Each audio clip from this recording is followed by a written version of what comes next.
बात करने जा रहे हैं। एक शॉट में पूरी पोएट्री देखेंगे। टर्म 1 के लिहाज से जो बोर्ड एग्जाम होने वाला है बहुत ही इंपॉर्टेंट है और इसका पूरा समरी विथ राइम स्कीम और इसका जो ऑथर है, जो पोएट है, उसका भी डिस्कशन हम करेंगे।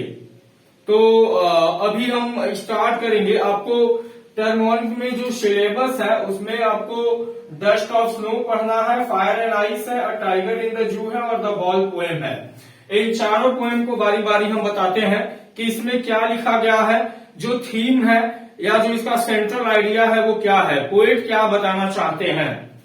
तो अभी हम बात करते हैं डस्ट ऑफ स्नो पे। तो गाइस, डस्ट ऑफ स्नो ये जो है वो रॉबर्ट फ्रॉस्ट के द्वारा रिटेन है। This is written by Robert Frost. और रॉबर्ट फ्रॉस्ट ने बहुत ही अच्छे तरीके से इसमें एक जो इसका सेंस है उसको बताना चाहे हैं। इसमें जो राइम स्कीम का यूज हुआ है वो एबी है, ठीक है, एबी राइम स्कीम का यूज हुआ है। और डस्ट ऑफ स्नो में guys this is written by Robert Frost और इसका जो समरी है वो ये है कि the poet he was in very upset mood, या and you know when he, एक बार जब वो जा रहे होते हैं अपसेट मूड में होते हैं और उनका जो टाइम है वो पूरा वेस्ट होता है, वो अपना टाइम का यूटिलाइज नहीं कर पाते हैं क्योंकि उनका जो माइंड है वो एकदम काम नहीं कर रहा होता, अपसेट होते हैं, सैड होते हैं, इसीलिए वो टाइम का यूटिलाइज कर नहीं पाते हैं। तो होता क्या है कि जब वो रास्ते से जा रहे होते हैं तो बीच में उनको एक हेमलॉक ट्री दिखाई देता है। हेमलॉक ट्री मतलब आपको पता है जो धतूरे का पेड़ होता है, वैसे भी ये एक पॉइजनस ट्री होता है। वहां पे जब उनको धतूरे का पेड़ दिखाई देता है तो वो सोचते हैं कि यहाँ पे बैठ करके थोड़ा सा रेस्ट कर ले। वैसे भी उनका जो दिन था वो ऐसे ही अनयूज निकल रहा था, उसका कोई यूज नहीं था। तो वो वहां पे बैठ जाते हैं और बैठ करके थोड़ा सा सोचते हैं कि रेस्ट कर लें। अब होता क्या है, हम आपको बता दें कि जब वो बैठे होते हैं तो वो जो उसके जो ब्रांचेज होते हैं वो टोटली उस पे स्नो कवर्ड होते हैं, उसके ब्रांचेज। और जब वो बैठे होते हैं तो एक क्रो होता है, दैट वाज सिटिंग, वो वही ब्रांच पे बैठा होता है, ठीक है। और वो क्रो क्या करता है कि ब्रांच को क्या करता है, शेक कर देता है, मतलब हिला देता है। और जैसे ही वो हिलाता है तो जो डस्ट होता है स्नो का, ठीक है, the particle of the snow, the dust of the snow, वो उनके ऊपर, पोएट के ऊपर गिर जाता है। और जैसे ही गिरता है, गिरने के बाद जो उनका माइंड था जो कि अपसेट था वो चेंज हो जाता है, ठीक है। और ऐसे करके वो अपने दिन का क्या करते हैं, यूटिलाइज कर पाते हैं।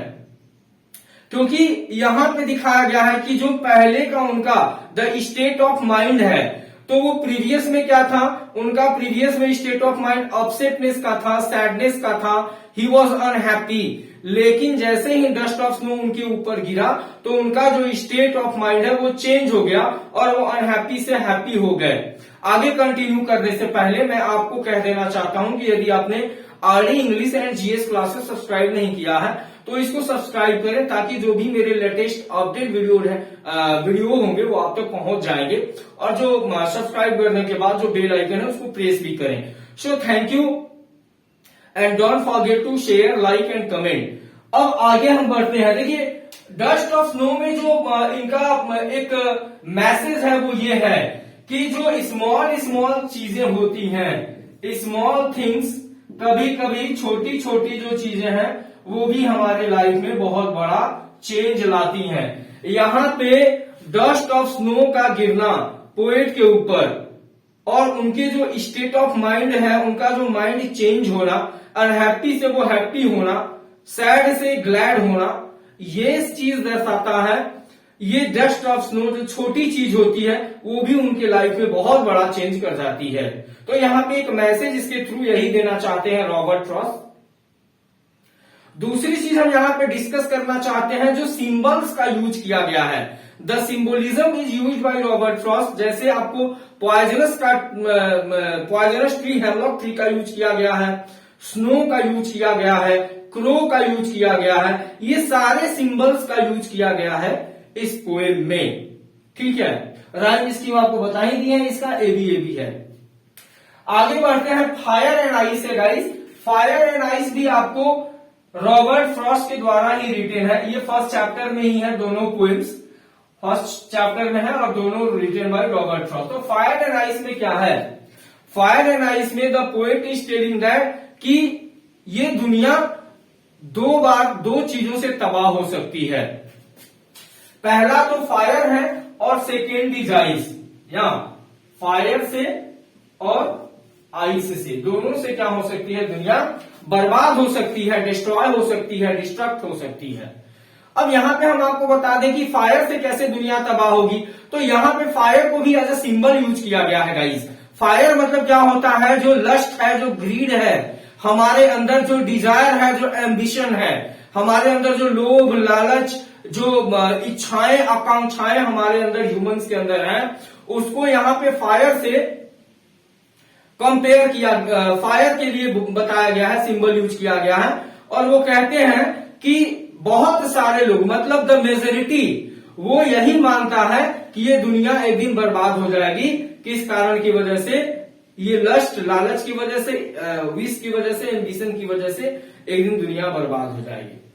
लेकिन बाद में सेकेंड में ये भी मानते हैं कि ये दुनिया आइस से भी बर्बाद हो सकती है, क्योंकि फायर एंड आइस दोनों वर्ड यहाँ पे यूज है।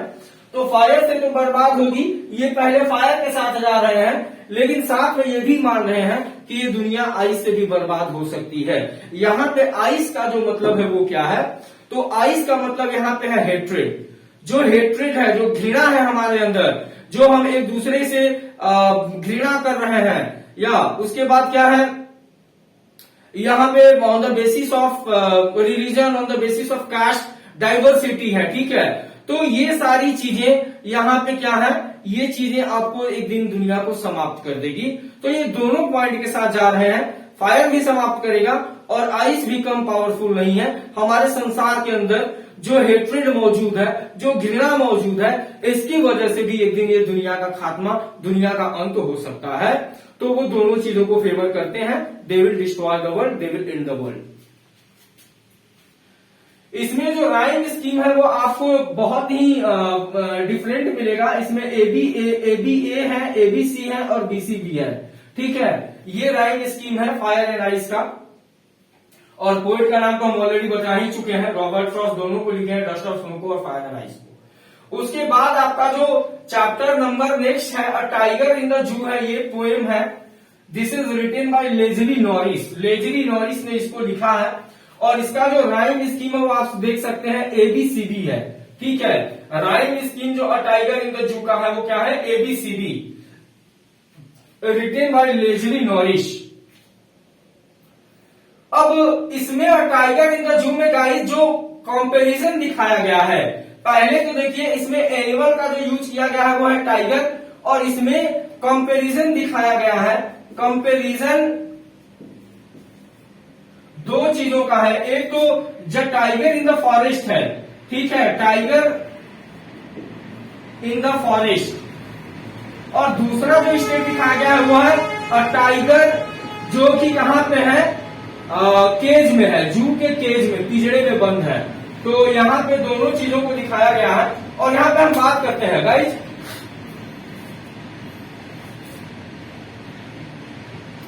इस पोएम में आपको 5 स्टेंजाज मिलेंगे, और फर्स्ट वाला जो स्टेंजा है वो ये दिखाता है कि a tiger is in the cage of the zoo, ठीक है। और उसके पास क्या है, जगह बहुत कम है, जो जगह है वो बहुत नैरो है, वो अच्छे से वहां पे वॉक नहीं कर पा रहा है, बस 2 ही स्टेप आगे जाता है और 2 ही स्टेप फिर पीछे आता है। इतनी ही जगह उसको वहां पे मिली हुई है उस पिंजरे में।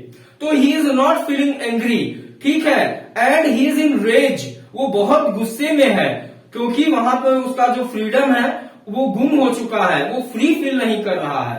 तो ये गाइस फर्स्ट स्टेंजा में है टाइगर इन द जू के। सेकेंड स्टेंजा जो है टाइगर इन द जू का है वो जंगल के बारे में है। वो बाघ, वो टाइगर जो कि जंगल में है, वो क्या करता है, lurking in the shadow and waiting for the plump deer to pass nearby the water hole. वो वेट करता है कि जब मोटे तगड़े जो डियर है वो आएंगे पानी पीने के लिए, तो वो पानी वाले स्रोत के पास, सोर्स के पास, वहीं पे झाड़ियों में छुप करके बैठा है ताकि वो उनपे अटैक कर सके। वो जैसे ही पानी पीने के लिए आएंगे तो टाइगर क्या करेगा, उनके ऊपर अटैक कर देगा, ठीक है।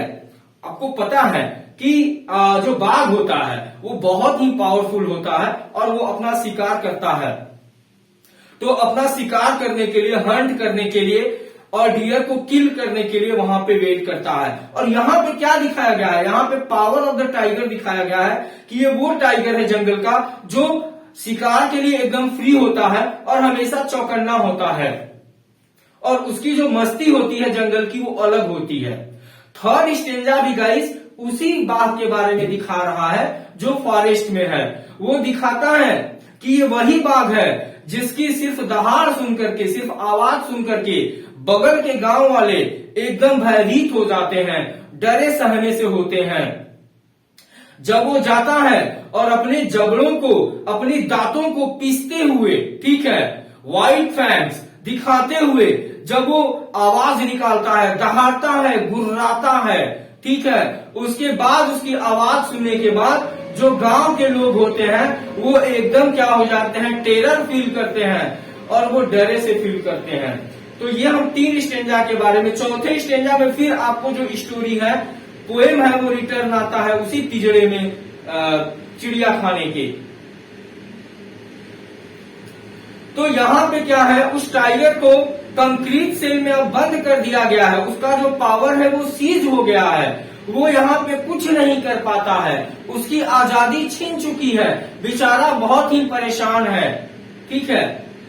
और जो लास्ट स्टेंजा है उसमें दिखाता है कि वो अब किसी को भी ignoring the visitors and watching in the sky. और रात में जो पेट्रोलिंग कार्स होते हैं, आपको पेट्रोलिंग कार्स पता है कि जो पेट्रोल करते हैं जू के अगल बगल में कि सब कुछ सेफ है कि नहीं, तो वो उनकी आवाजें सुनता है और सिर्फ वो आकाश की तरफ देखता है। तो ये था आखिरी स्टेंजा जो इस पोएम का था।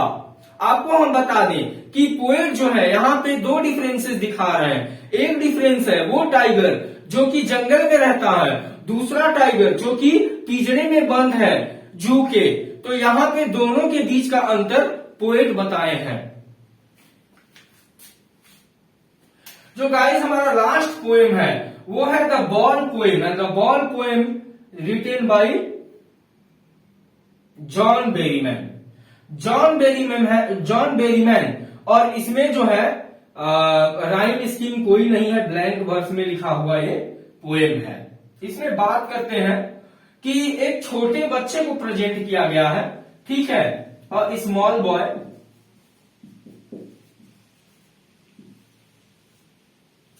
एक स्मॉल बॉय को प्रेजेंट किया गया है और सीन कुछ ऐसा दिखाया गया है कि वो जो छोटा बच्चा है वो बॉल लेकर के क्या कर रहा है, प्ले कर रहा है। He is playing with the small ball. As you know that हमारे चाइल्डहुड टाइम में बॉल बहुत ही इंपॉर्टेंट होता है, हम सारे लोग बॉल से खेल करके ही बड़े होते हैं। तो वो बच्चा, और बचपन में जो बॉल का इंपॉर्टेंस है, या हम बचपन में जिन भी खिलौनों के साथ टाइम बिताते हैं, जिन भी चीजों के, अगर वो डॉल हो या कोई भी टॉय हो, उसके साथ वक्त बिताते हैं, तो हमारा जो एक रिश्ता जुड़ जाता है उसके साथ, हमारा जो एक लगाव होता है उसके साथ, वो बहुत ही मायने रखता है यहाँ पे। तो टॉय जो है, वो जो बॉल है, उसके लिए, बच्चे के लिए बहुत ही इंपॉर्टेंट है। और वो nearby harbour, he is playing nearby harbour. Harbour पे यहाँ पे किनारा होता है जो कि पानी का किनारा है, और उस गलियों से होते हुए बॉल उसकी जंप करते हुए, जंपिंग एंड वो धीरे सा पानी में चला जाता है। जब वो पानी में चला जाता है तो बॉल को देख करके पानी में जो बच्चा है वो बहुत ही उदास होता है, क्योंकि वो समझ जाता है कि अब ये बॉल निकलेगा नहीं, वो उसका गुम हो गया, वो खो गया। हालांकि बॉल कोई बहुत बड़ी चीज नहीं है, उसको दूसरी बॉल ला करके दिया जा सकता है, लेकिन यहाँ पे जो पोएट है जॉन बेरीमैन, वो ये दिखा रहे हैं कि जो फीलिंग है, जो इमोशन है उस लड़के का, वो he became very sad after losing anything, after losing the ball. और वो चाइल्डहुड से ही शुरू हुआ है, और वो क्या सीख रहा है, वो सीख रहा है कि लॉस के बाद में कैसे फिर अपने आप को सेटिस्फाइड करके और फिर अपने आप को हैप्पी स्टेज में कैसे लाना है, उसको हम लोग को छोड़ देना होता है। और वो वही चाइल्डहुड टाइम से वो बच्चा भी सीख रहा है, बचपन से ही वो सारी बातें सीख रहा है। तो यहाँ पे एपिस्टेमोलॉजी ऑफ लॉस जो है, the poet has created phrase है एपिस्टेमोलॉजी ऑफ लॉस। तो ये सीख रहा है बच्चा, ठीक है, he is feeling that, he is learning that epistemology of loss. और पोएट एक सीधा मैसेज यहां पे ये देना चाहते हैं कि बचपन से हम बड़े हो जाएं तो कुछ ना कुछ हम लोग क्या करते रहते हैं, खोते ही रहते हैं, लेकिन हमको उसकी आदत होनी चाहिए। हम एक्सपीरियंस हो जाते हैं, हम खोने के आदी हो जाते हैं। हाँ, कभी हम बॉल खोए, कभी हम बुक खोए, कभी पेन खोए, कभी हमारा फेवरेट बैग खो देते हैं, और बड़े होते हैं तो बहुत सारी चीजें खो देते हैं। लेकिन हम एक्सपीरियंस हो जाते हैं और वो चीजों को ज्यादा सैड तरीके से, अपसेट तरीके से नहीं लेते हैं जब हम एक्सपीरियंस हो जाते हैं। तो गाइस, ये थे पोएट्री सेक्शन जो टर्म 1 एग्जाम के लिहाज से बहुत ही इंपॉर्टेंट है। हम ऐसे ही एक प्रोज रिलेटेड भी वीडियो लेकर के आएंगे जो कि 1 शॉट में होगा। आज के लिए thank you. Once again I want to tell you, subscribe the channel R D English and G S classes and don't forget to share, like and comment. Thank you.